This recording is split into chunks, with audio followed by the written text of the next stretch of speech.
Hello friends, நம்ம என்ன பார்க்க போகிறோம் அப்படின்னா, அனாலிசிஸில் படிக்கிற செகண்ட் செமஸ்டர் ரெகுலேஷன் 2025 ஸ்டூடெண்ட்ஸ் உங்களுக்கு இன்னையோட எக்ஸாம்ஸ் கம்ப்ளீட் ஆயிருக்கும். இன்னும் ஒரு சில டிபார்ட்மெண்ட்ஸ்க்கு 24 கம்ப்ளீட் ஆகும். இப்போ நெக்ஸ்ட் செமஸ்டரோட ரீஓப்பனிங் டேட், அதாவது தேர்ட் செமஸ்டரோட ரீஓப்பனிங் டேட் எப்போ அப்படின்னு நிறைய பேர் கேட்டுட்டு இருந்தீங்க. ஆக்சுவலாக உங்களுக்கு ஆல்ரெடி அகாடமிக் ஷெட்யூல் அனௌன்ஸ் பண்ணிட்டாங்க. அதில் வந்து ஜூலை 1 அப்படின்னு சொல்லிட்டு மென்ஷன் பண்ணியிருக்காங்க.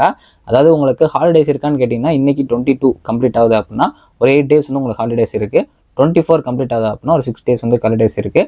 ஸோ அதுக்கப்புறம் உங்களுக்கு ஜூலை 1 காலேஜ் ஸ்டார்ட் பண்ணிடுவாங்க. ஸோ இதுக்கப்புறம் உங்களுக்கு அந்த தேர்ட் செமஸ்டரோட லாஸ்ட் ஒர்க்கிங் டே அப்படின்னு பார்க்குறப்போ 28 அக்டோபர். ஸோ நெக்ஸ்ட் செமஸ்டர், அதாவது வந்து தேர்ட் செமஸ்டரோட செமஸ்டர் எக்ஸாம் வந்து நவம்பர் 5, அதாவது கிட்டத்தட்ட ஒரு 3 months வந்து நீங்கள் படிக்கிற மாதிரி இருக்குது. ஸோ அடுத்த செமஸ்டர், அதாவது ஃபோர்த் செமஸ்டர் ரீஓப்பனிங் டேட் அப்படின்னு பார்க்குறப்போ 16 டிசம்பர் அப்படின்னு சொல்லிட்டு கொடுத்துருக்காங்க. இந்த ஷெட்யூல் வந்து ஃபஸ்ட் செமஸ்டர் ஸ்டூடெண்ட்ஸ் கிடையாது. ஏன்னா இந்த மாதிரிலாம் வந்து அவங்களுக்கு தனியாக பப்ளிஷ் பண்ணுவாங்க. ஸோ வரலாம் புரிஞ்சிருக்கும்னு நினைக்கிறேன். உங்களுக்கு ஹாலிடேஸுங்கிறப்போ இருக்கிற டைமிங் தான். ஸோ அது போக வந்து உங்களுக்கு ரீஓப்பன் அப்படிங்கிறப்போ ஜூலை 1 பண்ணுறாங்க. உங்கள் காலேஜில் எதுவும் டேட் அனௌன்ஸ் பண்ணியிருக்காங்கன்னா மறக்காமல் கமெண்ட் பண்ணுங்கள். தேங்க்ஸ் ஃபார் வாட்சிங்.